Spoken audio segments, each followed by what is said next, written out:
Hello friends, welcome. ये lesson में हम एग्रीकल्चरल सेक्टर के बारे में हम डिटेल में देखेंगे। तो बेसिकली हम ये लेसन चालू करेंगे। हम पहले एग्रीकल्चरल सेक्टर का हमारा इंडियन इकोनॉमी में जो इम्पोर्टेंस है उसकी बात करेंगे। उसके बाद हम प्रेजेंट सिचुएशन क्या है of the agricultural sector, right, present situation क्या है इंडिया में, उसकी बात करेंगे। तो ये वीडियो में हम ट्राई करके ये 2 टॉपिक फिनिश करेंगे। उसके बाद हम सोचेंगे और हम डिस्कस करेंगे एग्रीकल्चर सेक्टर में लो प्रोडक्टिविटी क्यों है, राइट, उसके बारे में देखेंगे। Then will talk of how to increase the agriculture productivity, यानी ऐसे कौन से स्टेप्स ले सकते हैं या ले लिए गवर्नमेंट ले रही है जिससे एग्रीकल्चर प्रोडक्टिविटी इंक्रीज हो। And after that will end the lesson with discussing about modern agriculture techniques like green revolution, multiple cropping systems, crop protection system and agriculture research, right. So 4-5 video में ये lesson हम निपटाएंगे। तो first let us start with the introduction part. Now you see, सारी economy है, world की जितने भी इकोनॉमी है, ये सब इकोनॉमीज में एग्रीकल्चर सेक्टर जो है ना वो प्राइमरी सेक्टर माना जाता है। It's an important sector. Primary means directly nature से जो प्रोडक्ट मिलता है वो प्राइमरी सेक्टर है।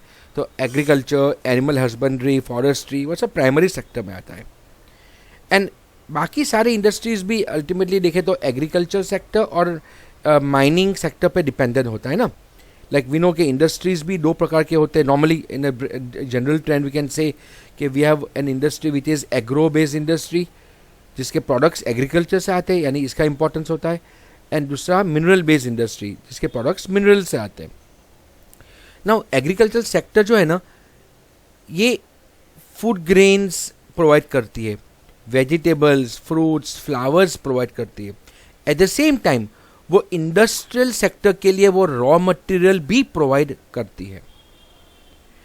नाउ अलग अलग कंट्री का प्रोडक्टिविटी अलग होता है डिपेंडिंग ऑन उनका टेक्नोलॉजी का यूज़ कैसा है, साइंटिफिक यूज़ कैसा है। Before I start the word, मैं आपको 2 वर्ड हम देखते हैं, 2 words. First word is production and second word is productivity. ये 2 वर्ड को हम थोड़ा बहुत समझते हैं बिकॉज आपको बहुत काम लगने वाला है। Production means the total amount of food item, कोई भी फूड ग्रेन या कोई भी फूड आइटम ग्रोन, तो टोटल अमाउंट है, राइट, पर एरिया, इन एन एरिया। कोई पर्टिकुलर एरिया में कितना अनाज उगा, कितना वेजिटेबल्स उगा, total amount, that's called production. Like potatoes का प्रोडक्शन की बात करें तो प्रोडक्शन ऑफ पोटैटोज अगर लेट्स से 100 मेट्रिक टन है, इट मीन्स टोटल अमाउंट इतना होगा। एंड प्रोडक्टिविटी मीन्स अमाउंट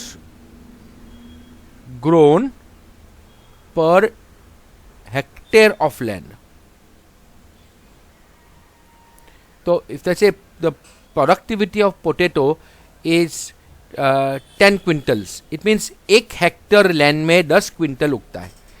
तो प्रोडक्टिविटी पर हेक्टर पे होता है, प्रोडक्शन टोटल होता है। अब ये दोनों का इंपॉर्टेंस है, लेकिन अगर आप साइंटिफिकली खेती करते हैं यूजिंग साइंटिफिक मेथड्स तो we will see that productivity बढ़ जाती है। प्रोडक्शन लैंड पे डिपेंड होता है। आपके पास लैंड ज़्यादा है कंट्री का, ज़्यादा एरिया में खेती कर दो, ऑब्वियसली प्रोडक्शन बढ़ जाएगा। प्रोडक्टिविटी साइंस को यूज़ करके, टेक्नोलॉजी को यूज़ करके कम ज़मीन में भी ज़्यादा उगाना, that is called productivity. So develop countries productivity बढ़ाने में फोकस करते हैं। डेवलपिंग कंट्रीज से प्रोडक्शन पे फोकस होगा कि ज़्यादा ज़मीन पे खेती करेंगे, प्रोडक्शन बढ़ जाएगा। लेकिन जहाँ ज़मीन कम है वहाँ पे प्रोडक्टिविटी बढ़ाना is more important. Now productivity बढ़ाने से क्या होता है या एग्रीकल्चर से क्या होता है, तो इट गिव सी प्रोडक्टिविटी को इंक्रीज करेंगे तो प्रोडक्शन बढ़ेगा, एम्प्लॉयमेंट भी बढ़ेगा और इनकम भी लोगों का बढ़ जाएगा. Okay, now let us see the importance of agricultural sector.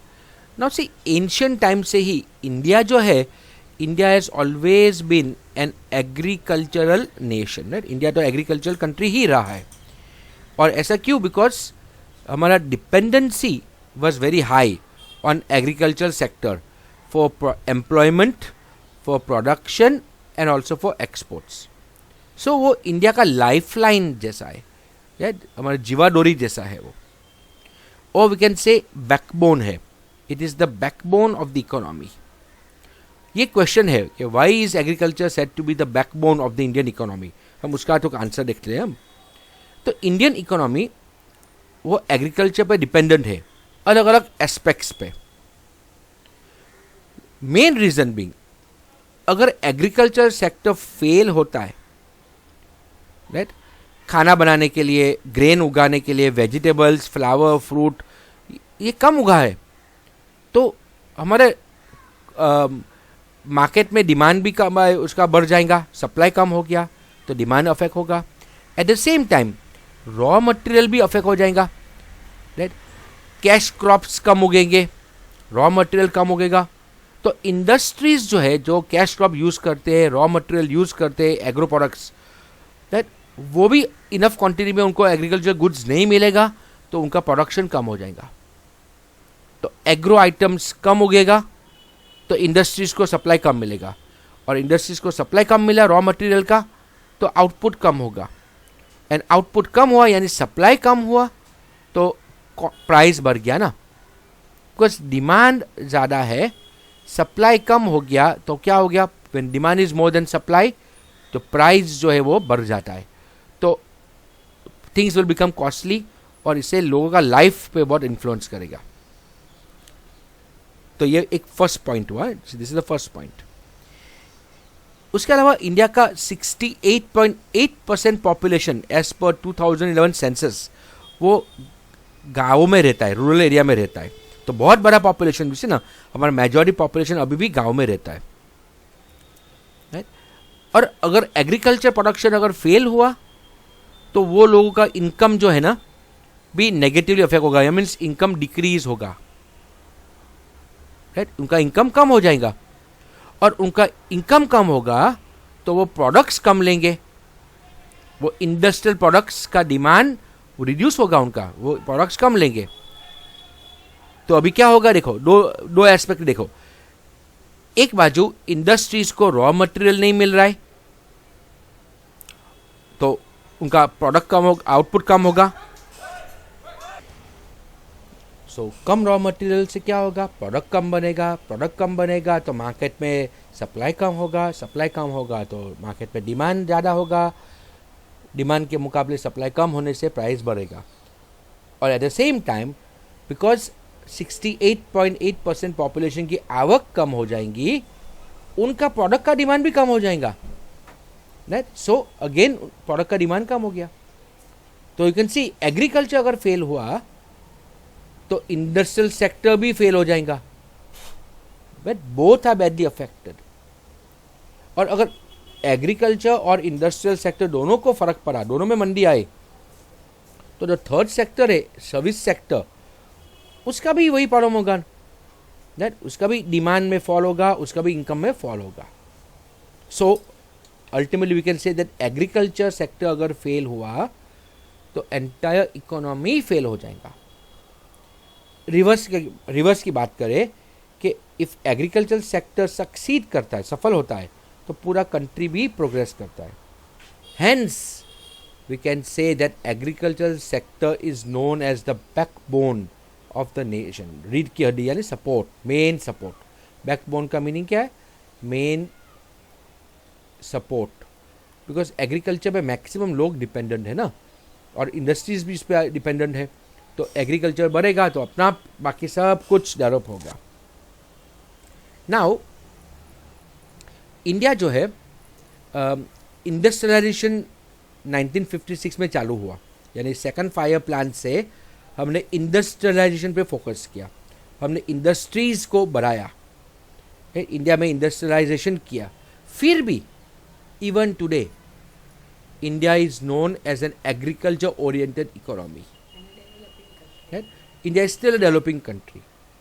So it should be noticed that due to planning efforts, dependency on agriculture production, income, employment, export revenue have been reduced. वो हम देखेंगे आगे कि once upon a time agriculture ही सब कुछ था. आज एग्रीकल्चर पे डिपेंडेंसी कम है. एम्प्लॉयमेंट में, इनकम में, एक्सपोर्ट की इनकम में, वो सब में एग्रीकल्चर डिपेंडेंसी कम है. फिर भी in spite of this, even today the development rate of economy is directly dependent on the growth of agricultural sector. यानी एग्रीकल्चर आज भी बहुत important sector माना जाता है. Okay guys, I think so. Let's stop up here in this sector, in this part. हम जो next topic है 8.2, the present situation of agricultural sector in India, वो हम अगले वीडियो में हम कंटिन्यू करेंगे. Okay, so meet you in the next video. Bye friends.